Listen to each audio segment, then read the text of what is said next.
Annyeonghaseyo Robun, anak banget day itu ngerjain tugas tag video. Yaru. Tanam tebu di tanam, tanam di tanah jeli, rinduku siang dan malam padamu kekasih. Yes, of course I'm Angga, I'm back. Kali ini aku akan menjelaskan tentang mengenal artificial intelligence.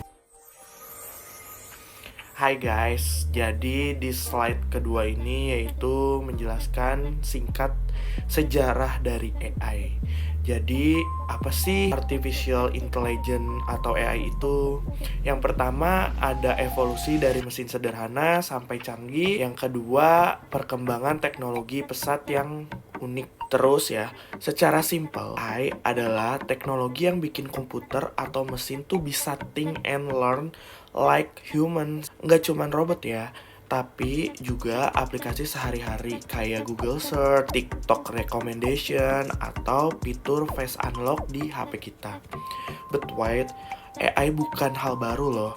Sudah dimulai sejak 1950-an ketika Alan Turing bikin Turing Test atau tes buat ngecek apakah mesin bisa berpikir seperti manusia. Bayangkan dulu komputer tuh segede ruangan dan sekarang ada AI di genggaman kita. That's crazy, right? Nah, AI juga punya level-levelnya loh, atau tingkat-tingkatannya.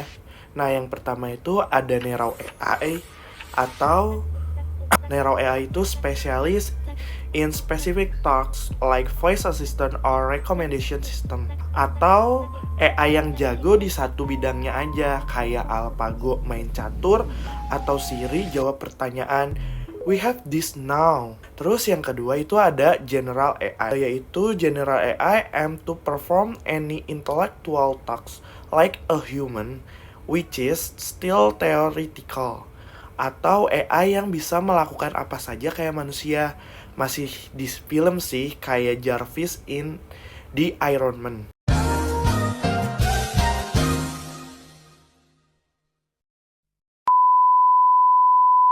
Iron Man. Oke, yang ketiga tuh ada Super Intelligent AI. Nah, di mana Super Intelligent AI world surpass human intelligence and capabilities, raising ethical considerations, atau lebih pintar dari manusia. Ini masih science fiction kayak Skynet di Terminator. Nah, untuk sekarang tuh ada statistik AI, yaitu menjelaskan pertumbuhan AI, machine learning, dan deep learning di berbagai industri. Ya, kita bisa lihat di sini ada persentasenya, yaitu di perusahaan AI ini, implementasi AI itu sangat meningkat pesat. Dan untuk investasi mesin learning sendiri itu pertumbuhan investasinya tuh sangat signifikan. Perkembangan dari zaman dulu sampai sekarang bisa dibagi menjadi beberapa tahap tahu. Yang pertama ada symbolic AI. Itu mulai dari tahun 1950 sampai 1980. Nah, di mana mereka tuh pakai aturan logika kayak puzzle. Contohnya sistem Pakar. Yang kedua, ada machine learning. Itu dimulai dari tahun 1990 sampai sekarang. Yang dimana komputer itu belajar dari data, bukan cuma dikasih perintah. Yang terakhir itu ada deep learning, yaitu dimulai dari tahun 2010 hingga sekarang. Yang mirip kayak otak manusia, yaitu memakai jaringan saraf tiruan yang dalam. Oh iya, sering dengar kan AI versus machine learning versus deep learning. Jadi gini, AI itu lingkaran yang besar banget. Di dalamnya ada machine learning, dan di dalam machine learning itu ada deep learning. Jadi kalau disemisalkan tuh kayak keluarga. Misalnya AI itu sama dengan kakek, machine learning itu sama dengan ayah, dan deep learning itu sama dengan cucu. So in a nutshell, AI adalah tentang membuat mesin yang bisa belajar, berpikir, dan bertindak seperti manusia atau bahkan lebih baik. Baik untuk cara kerja AI sendiri, yaitu mengumpulkan data untuk analisis, terus menerapkan algoritma untuk solusi. Oh iya, pertama AI punya problem solving approach, di mana pakai search algorithm kayak BFS atau Breadth First Search, yaitu jelajah semua kemungkinan secara melebar, kayak cari temen di LinkedIn yang paling dekat dahulu. Terus yang kedua ada DFS atau Deep First Search, yaitu langsung nyemplung dulu ke satu jalur sampai mentok. Itu kayak eksplorasi sebuah gua. Nah, yang terakhir tuh ada A, yang dimana pakai heuristik buat cari rute tercepat kayak Waze atau Google Maps untuk mendapatkan jalan tercepat. Oh iya, AI juga bisa belajar tahu. Ada 3 cara utama. Yang pertama itu ada supervised learning. Jadi diajarin pakai contoh yang udah ada labelnya. Like klasifikasi gambar kucing versus anjing, like a teacher giving example. Terus yang kedua itu ada unsupervised learning, di mana belajar sendiri tanpa panduan, kayak grouping data musik buat rekomendasi playlist di Spotify. Terus yang ketiga itu ada reinforcement learning, yaitu di mana belajar dari trial and error, kayak main game sampai jago. Terus contohnya tuh kayak AlphaGo yang belajar main Go dengan melawan lawan sendiri berjuta-juta kali. Gitu guys. Nah, sekarang tuh ada terminologi penting. Yang pertama tuh ada chatbot yang membantu pelanggan secara otomatis. Dan yang kedua itu mobil otonom, kendaraan yang mengemudi sendiri.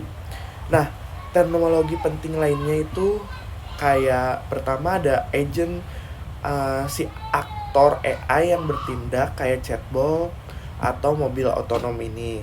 Terus yang kedua ada environment, dunia tempat agen berada, misal jalanan buat mobil otonom. Terus yang ketiga ada perception, yaitu cara agen menerima input kayak teks, suara, atau gambar. Yang keempat itu ada action, yaitu respon yang dikeluarkan kayak balas chat atau belok kiri. Nah, contoh simple untuk chatbot sendiri, jadi dia dengar kita chat atau perception, terus memproses pakai knowledge base atau reasoning, terus dikasih jawaban action, so cool right? Nah, tapi ada juga yang lebih kompleks kayak mobil otonom. Untuk perceptionnya sendiri, dia itu lihat jalan, lihat pejalan kaki, lampu lalu lintas, terus pakai sensor dan kamera. Nah, terus untuk reasoningnya, yaitu putusin mau berhenti, belok, atau ngegas. Yang ketiga itu ada action, yaitu mengemudi dengan aman. It's like having a super smart co-pilot who never get tired. Untuk slide sekarang yaitu AI itu punya beberapa aliran pemikiran. Menelusuri perkembangan utama dalam konsep AI itu yang menarik. Nah, yang mana di pertama tuh ada symbolic AI, yaitu pendekatan berbasis aturan untuk pemecahan masalah. Nah, biasanya ini pakai logika dan aturan, kayak expert system buat diagnosa penyakit. Contoh, if demam tinggi and batuk, then mungkin flu. Terus yang kedua itu ada connectionist AI, yaitu jaringan saraf yang meniru cara kerja manusia bekerja. Yang ketiga itu ada evolutionary AI, yaitu inspirasi dari proses evolusi dalam kecerdasan buatan. Nah, untuk uji Turing dan Chinese Room itu, untuk yang pertama tuh apa itu uji Turing dalam AI? Nah, untuk Turing test atau uji Turing tuh tes buat ngecek apakah mesin bisa menipu manusia lewat percakapan. Nah, kalau kita nggak bisa bedain itu mesin atau manusia, maka mesinnya itu dianggap lulus. Nah, untuk konsep Chinese Room dan aplikasinya itu yaitu mesin mungkin bisa menjawab, tapi nggak benar-benar ngerti. Kayak orang yang nggak bisa bahasa Mandarin, tapi bisa jawab pertanyaan pakai buku panduan. Begitu guys. Nah, sekarang tuh ada riset terkininya, yaitu untuk AI yang lagi hot banget nih di penelitian. Untuk contoh topik yang paling trending itu ada explainable AI, yaitu biar AI nggak kayak kotak hitam. Nah, kita bisa tahu gimana dia mengambil keputusan. Penting banget buat kedokteran dan hukum. Atau explainable AI, help user understand AI condition in a transparent way. Terus yang kedua tuh ada AI ethic. Nah, ini ngomongin soal bias, keadilan, dan tanggung jawab AI. Misalnya, AI jangan sampai ke diskriminatif. Atau AI examines the moral implication of a technology on society. Terus ada quantum AI. Nah, ini biasanya pakai komputer kuantum buat percepat pembelajaran, kayak next level stuff. Nah, terus ada neuromorphic computing, yaitu chip yang mirip otak manusia, lebih efisien dan cepat. Nah, di luar negeri sendiri itu tempat penelitian kayak DeepMind dan OpenAI itu sering bikin terobosan. DeepMind bikin AlphaGo yang bisa mengalahkan juara dunia Go. OpenAI bikin GPT yang bisa ngobrol kayak manusia gitu. Nah, di Indonesia sendiri, kampus kayak ITB dan UI itu juga aktif riset AI buat bahasa daerah dan smart city. BRIN juga punya pusat penelitian AI tahu buat kebutuhan nasional. Nah, so AI is not just about touch, it's about impact. Nah, misalnya AI bisa bantu petani prediksi panen, bantu dokter deteksi penyakit lebih awal, atau bantu guru personalize pembelajaran buat murid. Adapun etika AI, yang pertama itu tanggung jawab pengembang. Nah, pengembang itu harus bertanggung jawab atas keputusan AI yang dibuat. Terus yang kedua ada transparansi algoritma, penting untuk memastikan algoritma transparan dan dapat dipahami oleh pengguna. Yang ketiga itu ada bias dalam AI. Nah, kita perlu mengatasi bias yang ada dalam data agar AI adil untuk semua. Sekarang yaitu algoritma machine learning. Ada 3 bagian. Yang pertama itu decision tree. Nah, decision tree are used to predictive modeling and classification tasks. Nah, kayak flowchart buat ambil keputusan. Contohnya yaitu if hujan sama dengan yes, and angin kencang sama dengan yes, then jangan main bola. Begitu. Nah, terus yang kedua itu ada K-means. K-means is a popular clustering algorithm that group data point effectively. Nah, buat grouping data otomatis. Misalnya, grouping pelanggan berdasarkan perilaku belanja. Oke, yang ketiga tuh ada K-learning. K-learning help machine learn optimal action through reinforcement learning techniques. Yaitu buat AI belajar dari pengalaman kayak di game. AI coba berbagai aksi, lihat hasilnya, dan pelajari mana yang paling menguntungkan. Nah, for example, decision tree bisa dipakai buat prediksi kelulusan. Kayak if nilai matematika lebih besar dari 80 and attendance lebih besar 90% dan lulus dengan pujian. Simple but powerful. Atau K-means dipakai buat segmentasi pasar.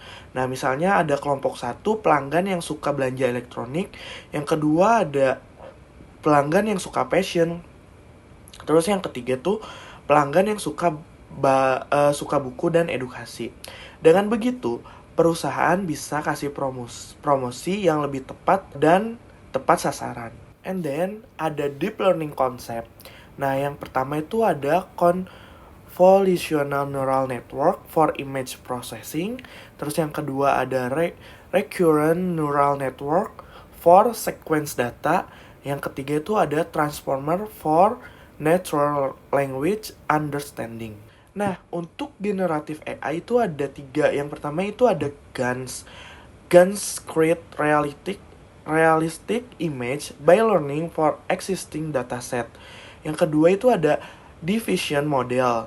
Nah, diffusion model generate image by gradually refining noise into clear visual. Yang ketiga itu ada LLMS language or large language model are designed to understand and generate text. Untuk tren terbaru AI itu yaitu satu, multimodal AI, yaitu menggabungkan berbagai data. Terus yang kedua itu ada file sort learning dengan sedikit contoh. Nah, untuk slide terakhir yaitu ada Edge AI. Nah, di sini ada 3 juga ya. Yang satu ada pemrosesan lokal. Nah, Edge AI memproses data langsung di perangkat untuk kecepatan yang lebih baik. Yang kedua itu ada kecepatan tinggi.